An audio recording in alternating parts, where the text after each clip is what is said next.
आता सध्या महाराष्ट्रात संपूर्ण महाराष्ट्रात विधानसभा निवडणुका पार पडत आहेत. मान विधानसभा ही आता सोबतच आहे. या मान विधानसभेच्या रिंगणात आमदार जयकुमार गोरे असतील, त्याचबरोबर तुतारीचे प्रभाकर घारगे असतील, हे दोघेही आता मेन उमेदवार म्हणून रिंगणात आहेत. बरोबर.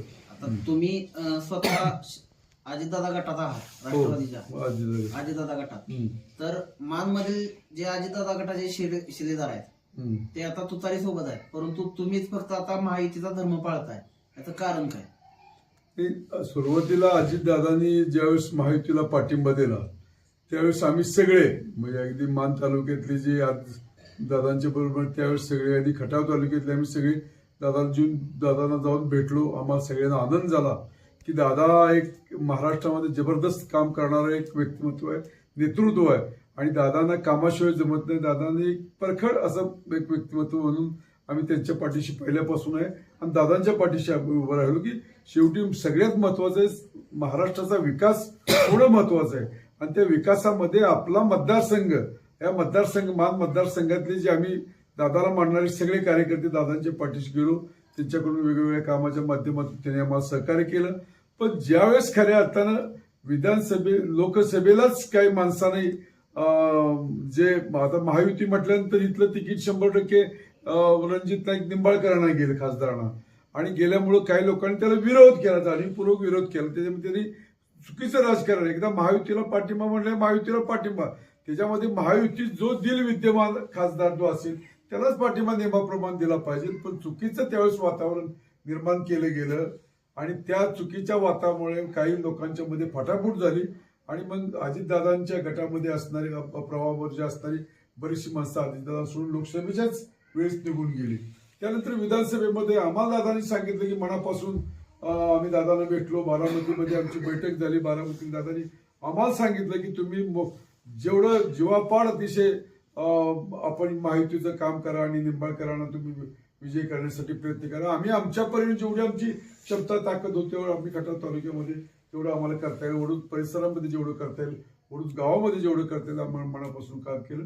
त्यावेळेस आमचं या मान मतदारसंघाचे तडफदार आमदार जयकुमार गोरे यांचं आमचं त्यानंतर आमचं जवळीक झालं. जवळीक झाल्यानंतर त्यांच्यातली कामाची तडप आम्ही पाहिली. महायुतीतले असून सुद्धा त्यांनी जे काम करतात ते कुठल्या पक्षाचं आहे, तो आपला आहे का नाही, तर आपल्याला मदत केली का नाही ह्याचा जया भाऊनी कधीच विचार केला नाही. मी जेव्हा त्यांना सुरुवातीला जाऊन भेटलो त्यांनी सांगितलं, सर म्हणले तुमचं कुठल्याही विकासाचं काम असू द्या, कारण इथं आमची सून नगरसेविका आहे प्रभाग क्रमांक 3 मध्ये. प्रभाग क्रमांक 3 हा खूप मोठा आहे. ते म्हणले तुम्ही कामं सांगा, जेवढी कामं असतील ते आम्ही सगळी कामं तुम्हाला मनापासून करून देऊ. काय मला बाकीचं काय तुम्ही मतं द्याल तर देऊ नका. असा बोलणारा नेता मी पहिल्यांदा पाहिला. कामं करतो पण मतं द्या किंवा देऊ नका, त्याच्यामुळे कामं मी मतासाठी कामं करत नाही. मला या तालुक्याचा या मान मतदारसंघाचा विकास करायचा आहे. सर्वसामान्य लोकांना त्यांचं राहणीमान या तालुक्यामध्ये आपण जन्माला आलोय तर प्रत्येकाला अभिमान वाटला पाहिजे की इतकं आम्ही मनापासून काम करणार आहे. ही त्यांची भूमिका आवडल्यामुळं आणि आम्हालाही समाधान वाटलं. दादांच्या रूपात दादांच्या भूमिकेमुळं एक त्यांच्या जवळीक आमचं आलं आणि म्हणून आमची खात्री झाली की आतापर्यंत मान मतदारसंघामध्ये जी कामं कम्पॅरेटिव्हली झालेली आहेत, कारण एकेकाळचा दुष्काळ आम्ही पाहिलेला आहे. मी गेले 84 सालापासून राजकारण करतोय. मी 92 साली वडूजचा सरपंच म्हणून काम केलं. त्याच्यानंतर मी 97 साली जिल्हा परिषद सदस्य होतो. त्यानंतर मी 2007 साली जिल्हा परिषद सदस्य होतो. त्यावेळेस जयभाऊ सुद्धा आमच्या बरोबर जिल्हा परिषद सदस्य होते. त्यावेळेस सभागृहात त्यांचं काम बघितलं. त्यावेळेस त्यांनी सांगितलं होतं सभागृहामध्ये की मी ज्यावेळेस विधानसभा लागली त्यांनी सांगितलं की जनरल बॉडीच्या मिटिंगला मला ते अजून आठवतंय की आता यानंतर मी या सभागृहामध्ये जिल्हा परिषद सदस्य म्हणून येणार नाही, मी आमदार म्हणूनच या सभागृहामध्ये येईल. आणि तसं घडलं. जयाभाऊनी प्रचंड मोठं त्यांच्याकडे आत्मविश्वास असल्यामुळं ते अपक्ष म्हणून आमदार निवडून आले. आमदार निवडून आल्यानंतर सभागृहानं परत त्यांचा सत्कार ठेवला आणि त्यांनी ते रिपिटेशन केलं की मी या सभागृहामध्ये आता आमदार म्हणून जिल्हा परिषद सदस्य येणार नाही. 2.5 वर्षच त्यांनी ते जिल्हा परिषद सभागृहामध्ये काम केलं. ही त्यांची कामाची तडफ. त्यांनी जे कामाचे निर्णय घेतले, उरबुडचा निर्णय पाणी आणण्याचा घेतला त्यांनी मार्गी लावला. त्यांनी जिहे कटापूरचा निर्णय त्यांनी मार्गी लावला.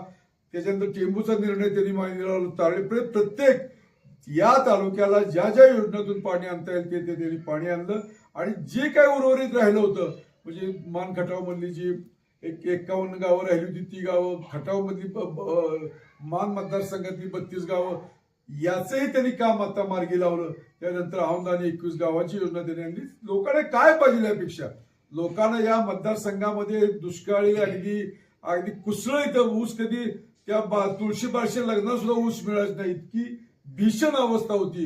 माणसं ऊसाला राखान बसायचे, ऊस असेल त्याला तुळशी बारशे कोण येते का, ऊस मोडून येते का, आणि आता पाण्याची चेंज झालेली आहे, ऊस आलेला आहे. म्हणजे इतक्या लोकांना समज राजकारणाच्या पद्धतीने होतं, विरोधक त्या पद्धतीने बोलतात. पण जयकुमार गोरेंनी ज्या पद्धतीनं या मतदारसंघामध्ये झोकून देऊन तडफेनं काम केलेलं आहे, अशी तडप असणारेच नेतृत्व निश्चितपणानं मतदारसंघाला न्याय देऊ शकतो, हा विश्वास त्यांच्याबद्दल आमच्या मनामध्ये तयार झाला.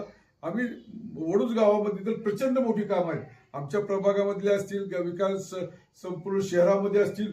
म्हणजे एक तर पाणी योजना जवळजवळ 57-58 कोटीची पाणी योजना आहे.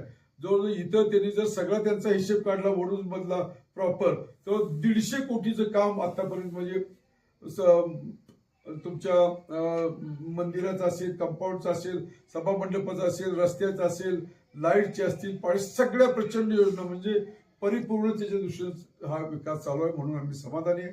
आमची खात्री आहे की त्यांच्या कामाचं पोच निश्चितपणानं या मतदारसंघातली जनता त्यांना दिल्याशिवाय राहणार नाही.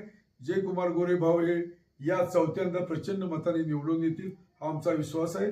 आणि जनतेचं कर्तव्य म्हणून निश्चितपणाने जनता त्यांना सहकार्य करणार आहे. आता जयकुमार अजितदादांनी जी शरद पवारांची फारकत घेतली विकासाच्या नावाखाली, त्याबद्दल तुम्हाला काय वाटतं? नाही, अजितदादांना पवार साहेबांना आम्ही मानतो, मनापासून मानतो.